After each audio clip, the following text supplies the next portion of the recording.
Welcome হারডোগলা। তো আজ শ্রীরামকৃষ্ণদেবের 139তম জন্মবার্ষিকী মানে কল্পতরু দিবস। তো সেহেতু আপনাদের দেখাতে যাচ্ছি, হ্যাঁ, যে ভিডিওটা কোথায়, লোকেশন সব বলে দেওয়া হবে। ভাই লাইটিং শুরু হয়েছে এখান থেকে দেখতে পাচ্ছেন, আর এটা হচ্ছে কাটুয়া ঘোষেশ্বরতলা মন্দিরের কাছে, মানে ঘোষেশ্বরতলা রামকৃষ্ণ সেবাশ্রম।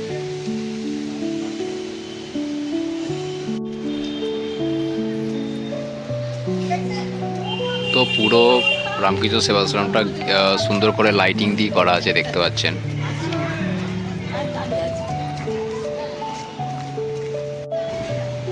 তো এই হচ্ছে মেন গেট, উপরে লেখা আছে লাল দিয়ে কাটোয়া রামকৃষ্ণ সেবাশ্রম।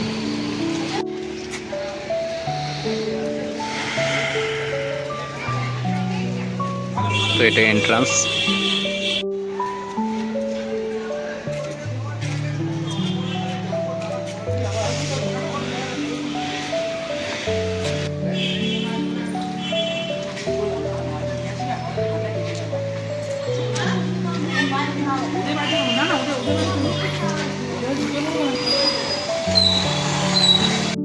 যেটা ঢুকেছিলাম এন্ট্রান্স গেট, এবং সামনে এটা দেখতে পাচ্ছেন লেখা আছে কার্যালয়, অফিস ঘর, গ্রন্থাগার ইত্যাদি ইত্যাদি।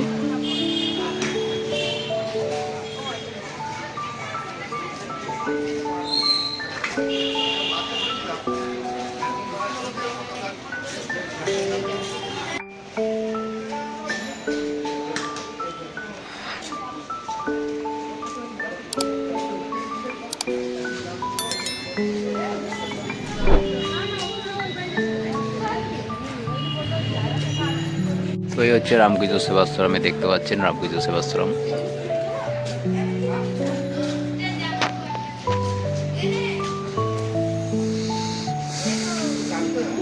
এবার আপনাদের পুরো রামকৃষ্ণ সেবাশ্রমের কতটা আয়তন দেখিয়ে দিচ্ছি। সামনে লাইটিংয়ের কাজ করা আছে, এবং এই সাইডটি শ্রীরামকৃষ্ণ সেবাশ্রম মেনশন করা আছে। আর এখানে সামনে রয়েছে পার্কিংয়ের জায়গা, পার্কিং করার জায়গা করা আছে।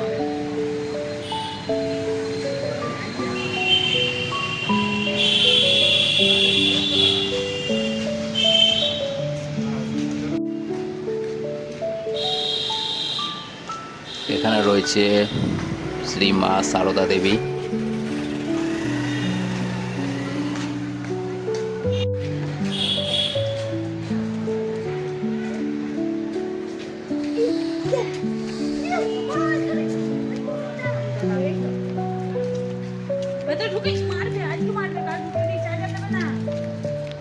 শ্রী শ্রী রামকৃষ্ণ পরমহংসদেব একটি গাছের সাথে বেষ্টিত রয়েছে, গাছের নিচে, সেই জন্য এই উৎসব নাম হচ্ছে কল্পতরু উৎসব।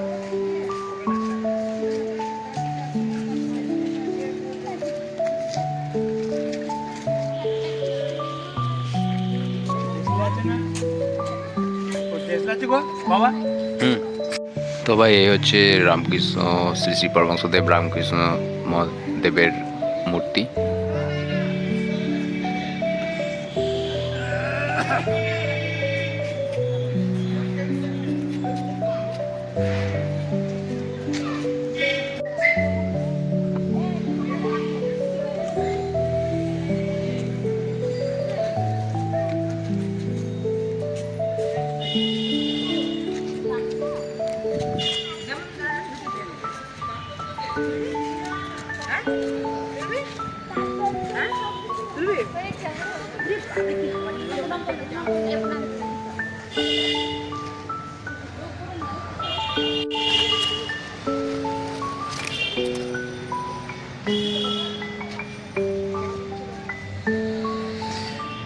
তো ভাই খুবই সুন্দর করে সাজানো আছে দেখছি শ্রীরামকৃষ্ণদেবের। এখানে রামকৃষ্ণদেবকে শ্রদ্ধা জানাচ্ছেন ভক্তরা।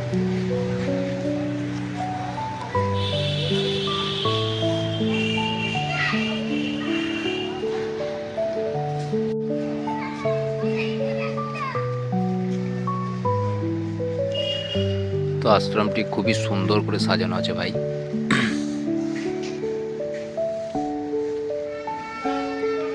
সারদা ভবন সাধু নিবাস, মানে এখানে সাধু সন্ন্যাসীরা এখানে বসবাস করে। এটা দ্বিতল মানে দোতলা। এখানে অখণ্ডানন্দ ভবন, এই পার্কিং জায়গা। আর ওইটি হচ্ছে একটি রাস্তা যেটা আপনারা আসতেও পারেন, বাট এই গেটটি সবসময় বন্ধ থাকে। ওই মেন গেটটা, ওই গেট দিয়ে ঢুকতে হবে। তো এবার যাওয়া যাক। আর বেশি কিছু এখানে দেখানো নেই, জাস্ট সারাউন্ডিংটা আমাদের জাস্ট দেখিয়ে দিচ্ছি যে আশ্রমটা কতটা বড় আছে। ভাই আপনাদের অলরেডি দেখাতে চলেছি, হ্যাঁ, হাট্টুলার তরফ থেকে, হ্যাঁ, যে শ্রী শ্রী রামকৃষ্ণ পরমহংসদেবের কল্পতরু উৎসব 139তম মানে জন্মদিবস উপলক্ষে। তো এখানে রামকৃষ্ণ সেবাশ্রমটা কতটা বড় আপনারা হয়তো দেখে বুঝতে পারছেন যে কতটা হিউজ বড়। তো দেখতে থাকুন, আদার্স কিছু সিন দেখিয়ে দিচ্ছি, বা শ্রীরামকৃষ্ণদেবের তো সব কিছু দেখিয়ে দেওয়া হয়েছে, দেখুন। আর কোনো কোশ্চেন কোয়ারিজ থাকলে অবশ্যই কোশ্চেন করবেন, চ্যানেলটিকে সাবস্ক্রাইব করবেন যদি নতুন হয়ে থাকেন, লাইক করবেন আপনার ফ্রেন্ডস ও ফ্যামিলির সাথে, শেয়ার করবেন, ওকে, বাট সাবস্ক্রাইব করতে ভুলবেন না। দেখতে থাকুন।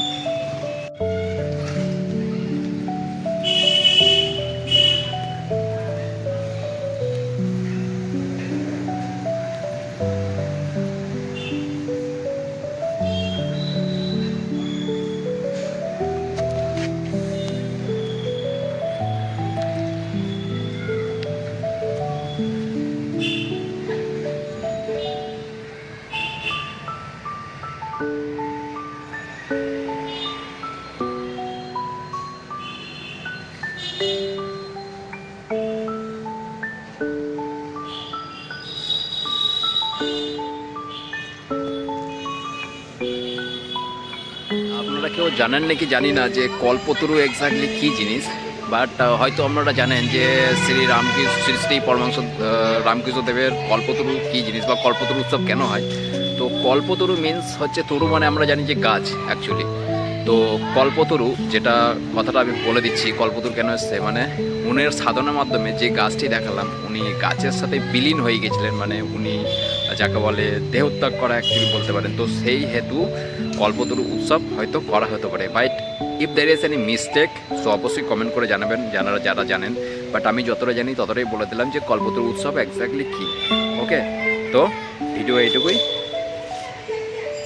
এবার এক্সিট করা যাক। ওকে, সো লেটস সি। তো এবার আমরা এক্সিট করতে চলেছি, এটা হচ্ছে বেরোনোর পথে আমরা আছি। এবার আমরা এখান থেকে অলরেডি বেরিয়ে যাব।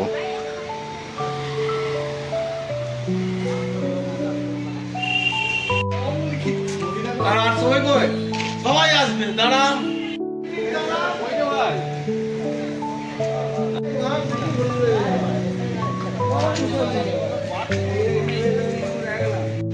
তো ভাই আমরা অলরেডি এক্সিট করে ফেলেছি, ঠিক আছে। তো যদি কিছু জানার থাকে করে অবশ্যই জানান, যদি কিছু জানার থাকে বা কী করে আসবে না আসবে, কমপ্লিট গাইড আমরা বলে দেবো।